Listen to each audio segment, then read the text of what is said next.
Hey guys, it's Mike here, and there's something I've been thinking about for a while now regarding Star Wars and Star Wars Rebels, and that is that Darth Maul's death in Star Wars Rebels was a mistake. In Star Wars The Clone Wars, Darth Maul made his return when it was revealed that he had survived his brutal defeat at the hands of Obi-Wan Kenobi. After being brought back to his senses by the Night Sister Mother Talzin, he quickly became one of the most prominent villains on the show. He was eventually defeated in a duel against Darth Sidious, with his brother and apprentice Savage Opress dying in the process. However, Maul was spared. Maul would later return in Star Wars Rebels, set in the years before A New Hope. Now much older, Maul sought the power of the holocrons to discover Jedi Master Obi-Wan Kenobi's location and exact his revenge. Along the way, he also became a mentor to Ezra Bridger, the main character of Rebels, and gave him teachings in the dark side. However, Maul and Ezra's story came to its conclusion in Rebels Season 3, when both journeyed to Tatooine and encountered an aging Obi-Wan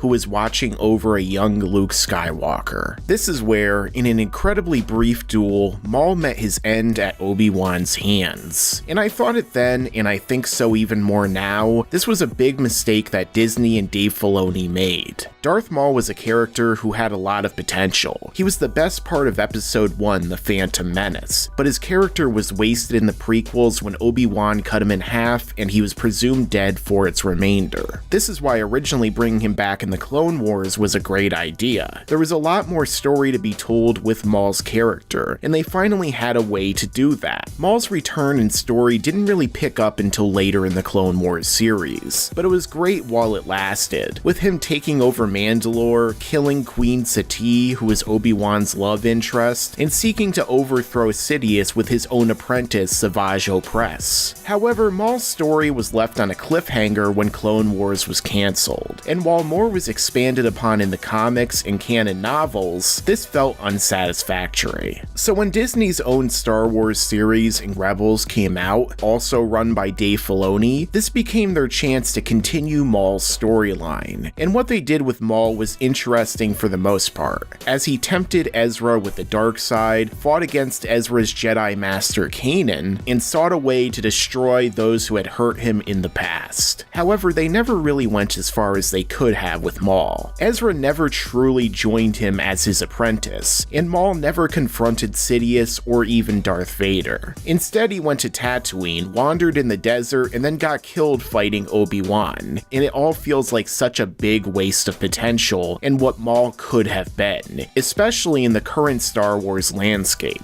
Disney is still making Star Wars movies, and not just episodes, but side stories, and I think Maul would have been perfect for one of these Star Wars story films. I know many fans wanted to see Darth Maul return in live-action form, seeing Ray Park once again put on the makeup, grab a lightsaber, and have some awesome lightsaber duels. But even beyond that, Maul demonstrated to be an articulate, cunning, and complex villain in these two animated series. So Maul could have been even more fleshed out to the movie-going audiences. Now, as far as the movie Maul would actually be in, well, I think it would have been cool to see him given his own standalone film, further exploring his past and perhaps his training with Sidious. I think there's another film that was recently announced that he would be perfect for, and that is the Obi-Wan Kenobi film. Now let's think about this. Obi-Wan is going to get his own standalone film, and in the past, this was even rumored to be a trilogy. Now many people are wondering what exactly will happen in this film, and what Obi-Wan will do, and who, if anyone, will be the villain. Well, I think Darth Maul would have served as an excellent villain for this. Perhaps Obi-Wan was called off-world on an adventure we were never told of, learning of Maul's survival. Perhaps Maul is searching for a weapon or more holocrons which contain information that could threaten the galaxy itself. Or perhaps Maul discovers Luke's existence and location like he did in Rebels, and threatens to reveal this information to the Empire if Obi-Wan doesn't aid him in this mission. In either case, Obi-Wan's motivations would be in line with his goal of protecting Luke, and this would allow Obi-Wan and Maul's story to play out in film format and give us more than Obi-Wan chilling in Mos Eisley Cantina and wandering through the desert for 2 hours. And Maul doesn't even need to be a villain or foil for Obi-Wan. Obi-Wan. Maul could never learn of Obi-Wan's survival or be seeking out something entirely different. He could appear as a villain with his own motivations in the next Star Wars trilogy, or even in Episode 9. There's so many ways Maul could have been used that would have been better than what we got in Star Wars Rebels. But unfortunately, none of this can happen. Now, I really like Darth Maul. He has a great design, cool fighting style, and was one of the best parts of the prequel trilogy. Although he was underdeveloped in Phantom Menace, the Clone Wars and Rebels fleshed him out and made him an even better character for it. However, it's a shame that he never made it back into the films. And unless Rebels or that episode are deemed non-canon, it's unlikely that we'll ever see him there except in flashbacks. So as a result, I'd have to say that Darth Maul's death was a mistake in Star Wars Rebels, and ultimately Darth Maul will always be a case of wasted potential as a result. Make sure to subscribe to this channel and enable notifications so you could see all of my content right away when it comes out.